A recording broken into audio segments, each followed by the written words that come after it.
বটদ্ৰত ভূমাফিয়াৰ আক্ৰমণ ভূমাফিয়াৰ অবৈধ ভূমি বেদখলৰ অভিযোগ নগাঁও জিলাৰ ঢিং ৰাজহ চক্ৰৰ বাটমাৰীত পৈতৃক সম্পত্তি বেদখলক লৈ সংঘটিত হৈছে দলবদ্ধ আক্ৰমণ অভিযোগ অনুসৰি বাটমাৰী গাঁৱৰ জৰিনা খাতুনৰ স্বামী ফজলুল হকৰ মৃত্যুৰ পিছত 163 নং ম্যাদী পট্টাৰ 118 নং দাগৰ আধা বিঘা ভূমি নিয়ম অনুযায়ী নিজৰ সন্তান সন্ততি সকলৰ নামত নামজাৰি হ'ব লাগে যদিও একাংশ দালাৰৰ পৰিচনত ভুৱা চহীৰে চাহিদা খাতুনে নামজাৰি কৰি দিয়ক লৈ সৃষ্টি হৈছে তীব্ৰ উত্তেজনাৰ এই লৈ ইতিমধ্যে নামজাৰিৰ ওপৰত ঢিং ৰাজহ চক্ৰত 132/25 নম্বৰত গোচৰ চলি আছে যদিও গোচৰ চলি থকাৰ মাজতে ভূমি দুখৰত মজিবুৰ ৰহমান নামৰ এজন লোকে দেৱাল নিৰ্মাণ কৰাত পোহৰলৈ আহিছে ভূমাফিয়াৰ চক্ৰান্ত এই লৈ ইতিমধ্যে বটদ্ৰা আৰক্ষী থানাত চাহিদা খাতুন সাদ্দাম হুছেইন আৰু মজিবুৰ ৰহমানৰ বিৰুদ্ধে দাখিল হৈছে এজাহাৰ এই এজাহাৰৰ ভিত্তিত বটদ্ৰা আৰক্ষীয়ে ভূমি দুখৰ পৰ্যবেক্ষণ কৰি অহাৰ পিছতেই আমিৰ উদ্দিনৰ নেতৃত্বত সাদ্দাম হুছেইন আৰু মজিবুৰ ৰহমানে অতৰ্কিতে পৰিয়ালটোৰ ওপৰত আক্ৰমণ চলায় এই আক্ৰমণত দুজন লোক আঘাতপ্ৰাপ্ত হোৱাৰ লগতে জৰিনা খাতুন গুৰুতৰভাৱে জখম হয় এই লৈ মাৰপিট সংক্ৰান্তত আজি পুনৰ বটদ্ৰা থানাত জৰিনা খাতুনে আন এক এজাহাৰ দাখিল কৰে উল্লেখ্য যে দালাল বুলি অভিযোগ থকা একাংশ লোকে আজি কেৱল ভূমি বেদখল কৰাৰ কৌশলত দলবদ্ধ আক্ৰমণ চলোৱাত ব্যাপক প্ৰতিক্ৰিয়াৰ সৃষ্টি হৈছে ভূমি দুখৰ বেদখলকাৰী কবলৰ পৰা উদ্ধাৰ কৰিবলৈ জৰিনা খাতুনৰ পৰিয়ালে সক্ষম হয় নে নহয় সময়ত লক্ষণীয় হ'ব নিউজ ডেস্ক ৰিপোৰ্ট বটদ্ৰা লাইভ তারা জাল দলিল করে পাওয়ার দলিল করে বেচ চলছে বাদা আমি কেস করছি দেখে আজ আমার এই যে মারপিট করে গলার এক বুড়ি রুবার সৈন্যের চেন নিছে আর এই যে কুবাকুবি করছে আমারে সাদ্দামে আর মজিবুরে আর আমিরুদ্দি তিনজনে মজিবুরেও করছে আমিরুদ্দিও করছে সাদ্দামেও করছে হ্যাঁ হ্যাঁ আমার ঘর আমার বাড়ি আমার লাইন চাইন সব ইনো হ্যাঁ রাতকিরা ঘর ভাঙ গেছে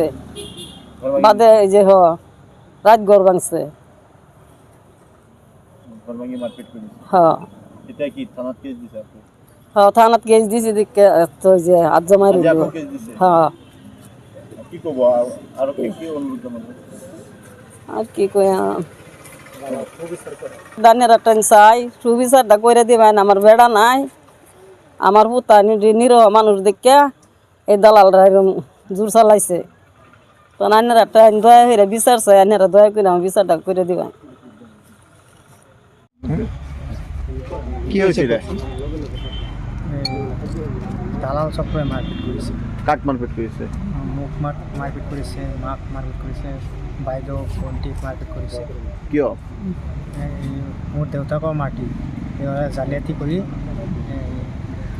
মাটিটো নামজাৰি কৰিছে সিহঁতৰ নামত নামজাৰি কৰি পেলাই সিহঁতৰ মাৰপিট কৰিছে কোনে নামজাৰি কৰিছে সাদ্দাম হুছেইন আৰু মজিবুৰ হক আৰু আমিৰুদ্দিন তিনটা ধৰ তোমালোকে কিয় মাৰিছে সিহঁতৰ নামজাৰি কৰিছে তোমালোকক কিয় মাৰিছে আমি সিহঁতক বাধা দিছোঁ যে সিহঁতে কি কৰি আছে সিহঁতে বাউণ্ডাৰী কৰি আছে বেআইনীকে যে কি কেছ দিছা অঁ কালি দিছোঁ এজাহাৰ এটা দিছিলোঁ এজাহাৰ দিয়াৰ পিছত আজি মা গৈছিলে তাত আমাৰ মাটিত গৈছিলে আজি মাৰপিট কৰিছে পিছত তোমালোক তোমালোক অঁ মাৰিছোঁ কি ক'বা আজিও কেছ কৰিছা অঁ আজিও কৰিছোঁ ঠিক আছে কালি মাকক কেছ কৰিছে মানে মাটি দালালি কৰি পেলাই মোৰ মাকৰ মাটিখিনি চক্ৰান্ত কৰি জাল দলিল কৰি সিহঁতে আৰু বেলেগৰ তাত বিক্ৰী কৰিছে সেইটো কাৰণে মাকেও কেছ কৰিছে কেছৰ কাৰণে আজি আমি আহিছোঁ কিয় মাকক অত্যাচাৰ কৰে মাকৰ গড়টো ভাঙি পেলাইছে মা থকা গড়টো আমি গৈছোঁ আমি কাজিয়া কৰা নাই সিহঁতে কাজিয়া কৰিছে কাজিয়া কৰাৰ পিছত ইয়াৰ পৰা পুলিচ গৈছে গৈ পেলাই কৈছে কিয় তোমালোকে গড়টো ভাঙি পেলাইছা সিহঁতে পুলিচ যোৱাৰ পিছত আমি তাতে বহি আছোঁ আমি মাৰপিট কৰা নাই সিহঁতে আমাক দাও লাখুটি লৈ আঘাত কৰিছে পুলিচ আহি গৈছে ঘূৰি অহাৰ লগে লগে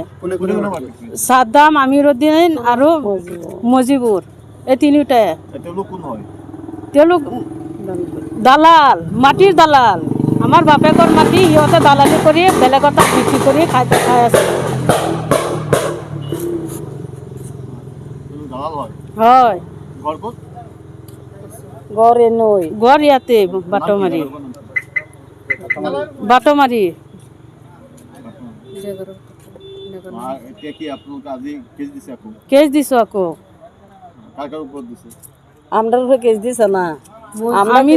আমি দিছোঁ মজিবুৰ চাদ্দাম আৰু আমিৰুদ্দিন এই তিনিটাৰ ওপৰত মোৰ মাকৰ সোণৰ এভৰি সোণৰ চেইনটো লৈ গৈছে কোনে নিছে মজিবুৰ এতিয়া কি ক'ব আৰু কি আমাৰ সুবিচাৰটো লাগে